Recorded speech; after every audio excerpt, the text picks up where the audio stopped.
দিয়ে চলে যাও, পদত্যাগ আমি করব না। শিক্ষার্থীদের আন্দোলনে শেখ হাসিনা সরকারের পতনের পর থেকে কর্তৃত্ব পাল্টে যাচ্ছে শিক্ষা প্রতিষ্ঠানগুলোতে। আওয়ামী লীগের রাজনৈতিক প্রভাব খাটিয়ে সুবিধা নেওয়ার পাশাপাশি নানা অনিয়ম ও দুর্নীতির সাথে জড়িত শিক্ষকদেরকে এক প্রকার জোর করেই করানো হচ্ছে পদত্যাগ। আর এই জোর জবরদস্তির মধ্যেই শিক্ষাঙ্গনে ঘটে যাচ্ছে শিক্ষক শিক্ষার্থীদের মধ্যে বহু অপ্রত্যাশিত ঘটনা, যে ঘটনাগুলো মুহূর্তেই সামাজিক মাধ্যমগুলোতে ভাইরাল হয়েছে।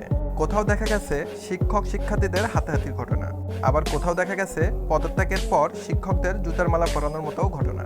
শিক্ষক শিক্ষার্থীদের মধ্যে এমন কিছু অপ্রত্যাশিত ঘটনা নিয়েই আমাদের আজকের আয়োজন।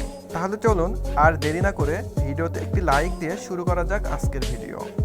প্রত্যেকটা ছাত্রছাত্রীর সুবিধার্থে যা যা করণীয় আমার যতটুকু সামর্থ্য ছিল তার মধ্যে আমি করেছি। আজকে কিছু দুর্নীতিবাজ নানা অনিয়ম ও দুর্নীতির অভিযোগে রংপুর কালেক্টরেট স্কুল অ্যান্ড কলেজের অধ্যক্ষ মঞ্জুয়ারা পারভিনের পদত্যাগের দাবিতে আন্দোলনে নামে শিক্ষার্থীরা। আন্দোলনের মুখে পদত্যাগ না করায় একসময় তারা অধ্যক্ষের কক্ষ ঘেরাও করে অধ্যক্ষের কক্ষে প্রবেশ করে। শিক্ষার্থীদের তোপের মধ্যেও পদত্যাগ না করায় দেখা যায় কিছু শিক্ষার্থী অধ্যক্ষের হাত ধরে টানাটানি করে। একটা সময় দেখা যায় শিক্ষার্থীরা যেন নিজের হাতেই পদত্যাগপত্রের সিগনেচার করবে। এই আপুটা রাগ ছিল দেখার মতো, যেন 17 বছরের ক্ষোভ জমানো ছিল তার মনে। টানা 4 ঘন্টা এভাবে অবরুদ্ধ থাকার পর অবশেষে পদত্যাগপত্রে সিগনেচার করেন মঞ্জুয়ারা পারভিন। এরপর তাকে জুতার মালা পরিয়ে বিদায় জানানোর চেষ্টা করেন শিক্ষার্থীরা। তবে জুতার মালা পরিয়ে দেওয়া হলে তিনি শিক্ষার্থীদের উপরে সেই জুতার মালা ছুঁড়ে মারেন। বিভিন্ন সূত্রে জানা যায় আওয়ামী লীগ সরকারের প্রভাব খাটিয়ে 2012 সালে কালেক্টরেট স্কুল অ্যান্ড কলেজের অধ্যক্ষের দায়িত্ব পান মঞ্জুয়ারা পারভিন।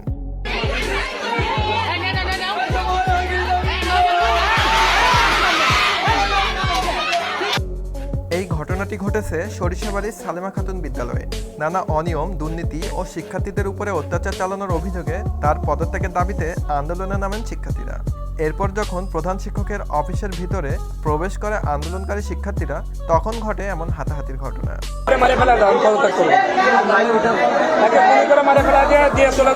পদত্যাগ আমি করব না।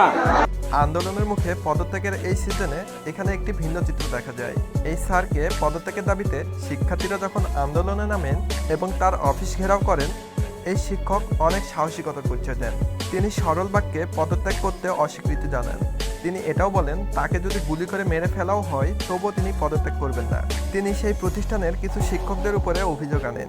তিনি জানান কিছু শিক্ষক জাল সনদে সেই প্রতিষ্ঠানে চাকরি করতেছেন, আর তারাই চক্রান্ত করে এই শিক্ষার্থীদেরকে উত্তেজিত করে আন্দোলনে নামিয়েছে।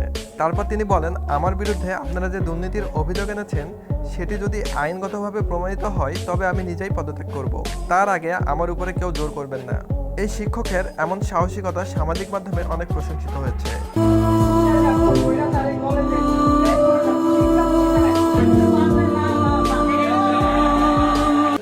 সামাজিক মাধ্যমে মানবতার ঝড় তুলেছে এই শিক্ষকের পদত্যাগের বিষয়টি। শিক্ষার্থীদের আন্দোলনের মুখে এরকম অসহায় হয়ে তিনি পদত্যাগপত্রে সিগনেচার করেন। আর এই ভিডিওটি সামাজিক মাধ্যমে খুব দ্রুত ভাইরাল হয়ে যায়। এমনকি এই ভিডিওটি ফেসবুক, টিকটকে সবথেকে বেশিবার শেয়ার করা হয়। এই শিক্ষক যে কতটুকু অনিয়ম ও দুর্নীতির সাথে জড়িত আমি জানি না, তবে বাংলাদেশের জনগণ ও ছাত্র সমাজ তার এই পদত্যাগ গ্রহণ করেনি।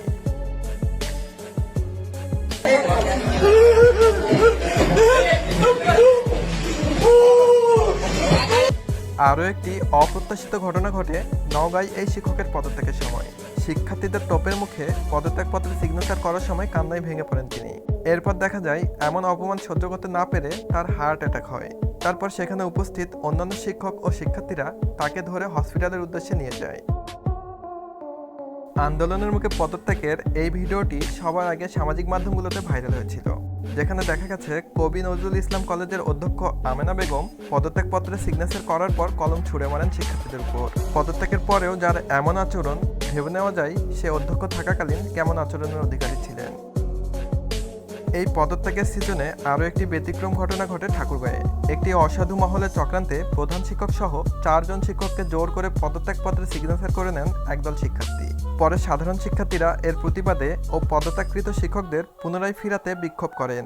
এরপর এলাকাবাসী ও স্কুলের কমিটি মিলে পুনরায় সে শিক্ষককে ফিরিয়ে আনেন। তাদের ফিরিয়ে আনার ভিডিওতে দেখা যায় অনেক শিক্ষার্থী সে শিক্ষকদের পায়ে পড়ে ক্ষমা চান এবং তাদের পুনরায় যোগদান করার জন্য অনুরোধ করেন। এরপর একটি উৎসবমুখর পরিবেশে সেই 4 শিক্ষক আবারও তাদের কর্মস্থলে যোগদান করেন।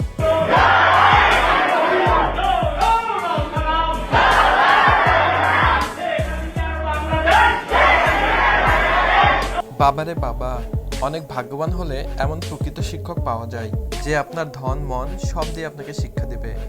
ভিডিওগুলো দেখলে মনে হয় যেন বাংলাদেশের শিক্ষার্থীরা শিক্ষকদের পদত্যাগ করানোর একটি প্রতিযোগিতায় নেমেছে, যেখানে যে যার মতো করে জোর করে তোপের মুখে শিক্ষকদেরকে পদত্যাগ করিয়ে ছাড়ছেন। এগুলোর মধ্যে কিছু কিছু ঘটনা গ্রহণযোগ্য হলেও বেশিরভাগ ঘটনাই সমালোচিত হয়েছে নেটিজেনদের কাছে। সম্প্রতি বাংলাদেশের শিক্ষা উপদেষ্টা বলেন, শিক্ষকের সাথে শিক্ষার্থীদের এমন আচরণ কোনোভাবেই কাম্য নয়, আর এটি একটি ফৌজদারি অপরাধও। সেই সাথে তিনি বাংলাদেশের শিক্ষা ব্যবস্থার নতুন কারিকুলাম বাতিলেরও ইঙ্গিত দেন। তবে আওয়ামী শাসনের 13 বছরে অনেক শিক্ষকই অনিয়ম ও দুর্নীতির সাথে সরাসরি জড়িত ছিল। আমি মনে করি এসব শিক্ষকদেরকে খুঁজে বের করে অবশ্যই পদত্যাগ করানো উচিত। তবে কোনো ভালো মানুষ, কোনো ভালো শিক্ষক যেন বলি না হয়, এদিকেও আমাদেরকে খেয়াল রাখতে হবে। শিক্ষক পদত্যাগের এমন ট্রেন্ড নিয়ে আপনার মতামত অবশ্যই কমেন্টে জানাবেন। আল্লাহ আমাদের সবাইকে ভালো রাখুন, সুস্থ রাখুন।